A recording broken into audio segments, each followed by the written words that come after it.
Welcome back. I hope you're enjoying the 31-day story fest here on Black Rose Reads.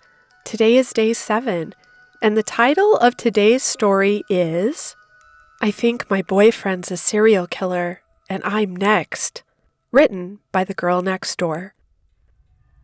Blood, lots of it, all over the walls, all over the floor, slathered across my shirt like a thick strawberry syrup. You know that song called Get Low by Lil Jon and the East Side Boys? Yeah, it was to the windows and the walls. But I guess I shouldn't be making any kind of joke about this.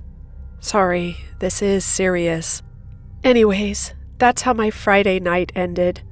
It was supposed to be a nice romantic evening watching some Netflix and eating a steak dinner. Instead, I was stuck on all fours, scrubbing the floors and the walls and myself. But I'm sure that without any context, none of this is really making sense, so let me explain.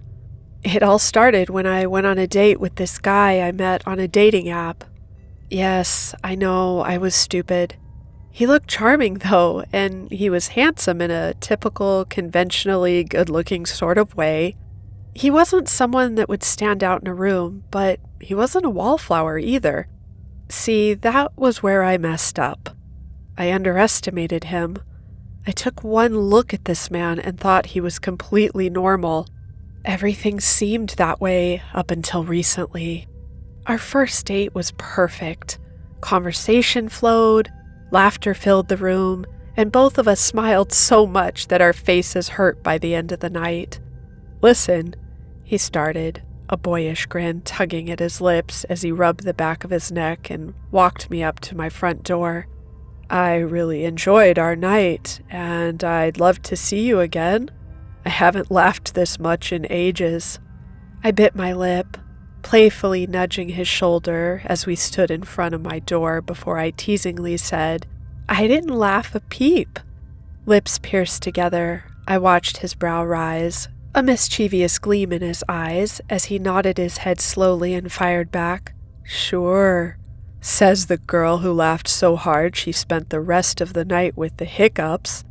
A playful smack landed on his arm as I turned to unlock my door, an incredulous look creeping onto my features before I laughed and said, "I can't help it." When I finally tugged the door open, I turned and was met with the choice of leaning in for a kiss or simply initiating a hug.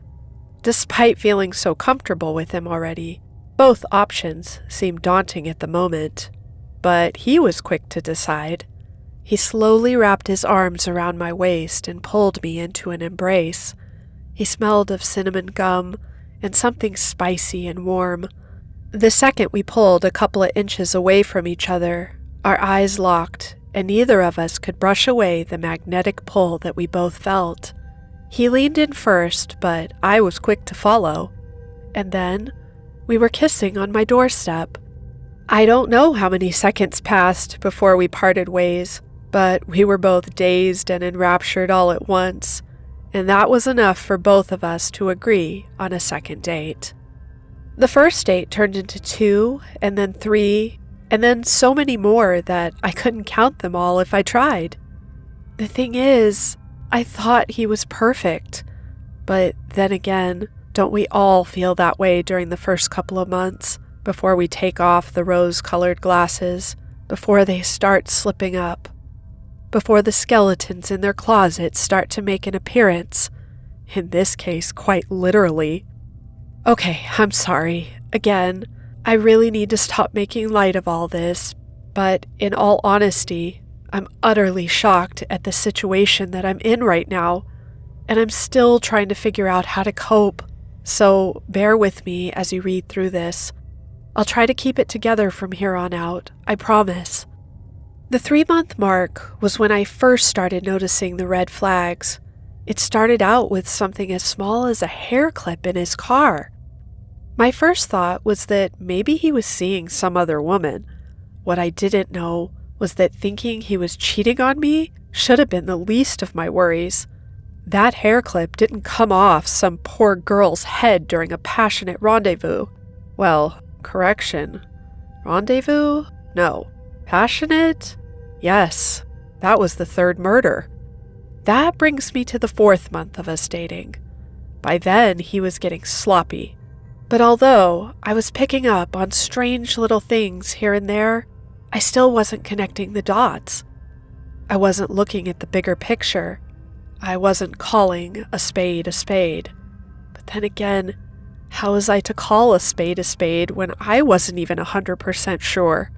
I didn't have to wait long to receive that clarity, though.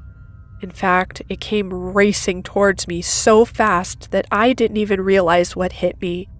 Murder number 5 is what did him in. It was the cherry on top of a big, bloody Let me stop right there. You get the idea. That was morbid. Sorry. Anyways, I finally realized what he was up to that Friday night. He planned a date at his house at 6:30.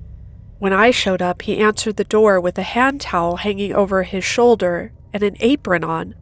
Cute apron, I teased as I stepped into the house and set my purse on the little table by the door. Shooting me a look, he wrapped an arm around my waist and tugged me into the kitchen.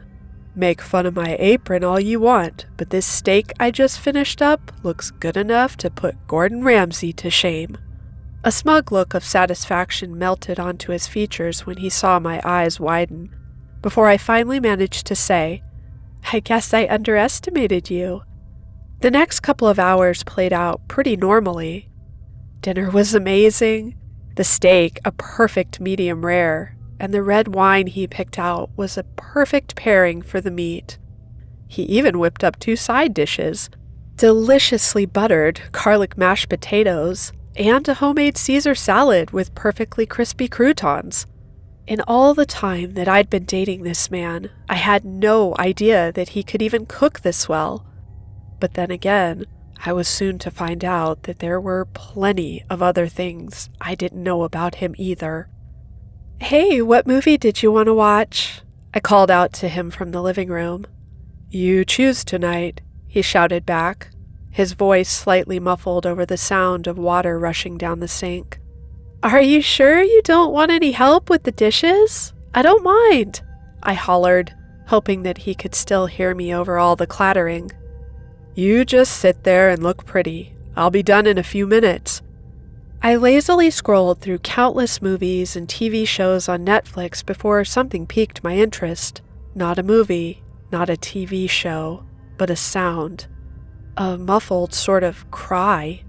I stood from the couch, quietly padding over to the hallway, and flinched when I heard it again.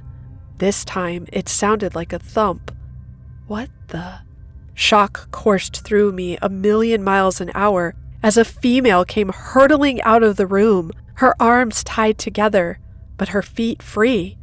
I watched in utter horror as she came running towards me with a shard of glass in her hands, her brows knitted together in determination, as she lifted it and then crumpled into a heap on the floor. Sharp, rapid breaths left my mouth as I fought back the urge to scream. Blood splattered all over the front of my shirt, like the neighbor's sprinkler next door sprayed across his lawn. I slowly turned and faced him.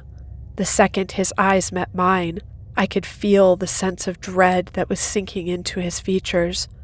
Both of us were silent for a moment before I said, "Is that—" "Yes," he interrupted, worry presenting itself in the shape of a crease in between his brows as he tried to study my features. I knew that he was wondering what I was thinking because I was wondering the same about him. Considering that he was still armed and I'd witnessed him murder that woman right in front of me, I needed to play my cards right.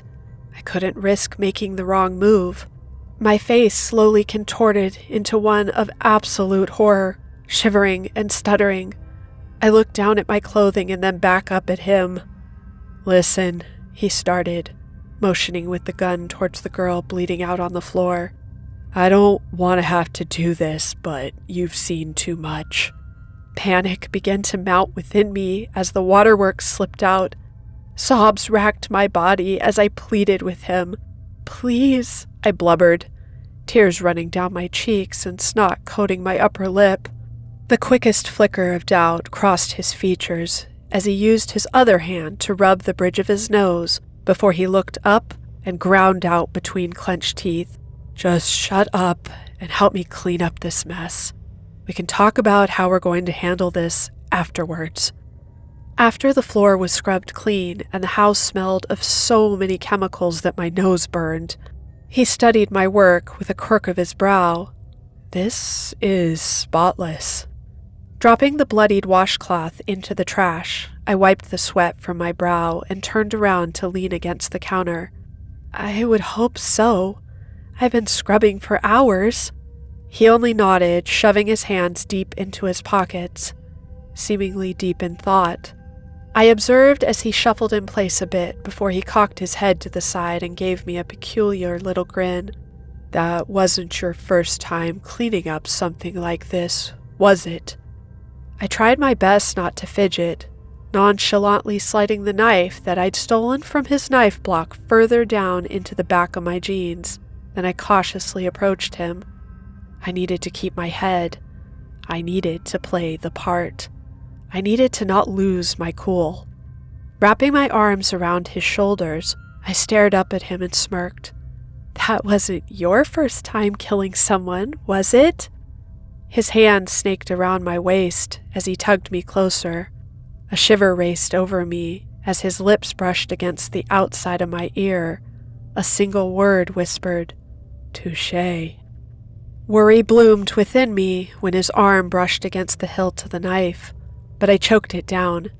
Instead, I needed to focus on distracting him. I boldly reached up and grabbed his chin, smashing my lips to his as passionately as I could. Completely blindsided, his lips moved fervently against mine, and the second I felt his hands come up to tangle in my hair, I took it as my chance to reach for the knife. You see, the thing is, I know my boyfriend was a serial killer, but I'm afraid there's only room for one in this town. Ooh la la, twisted love, mi amor. I loved this story, and I hope you did too. If you did, don't forget to give it a thumbs up and share it with your bestie. If you'd like to read more by author The Girl Next Door, check out their other work.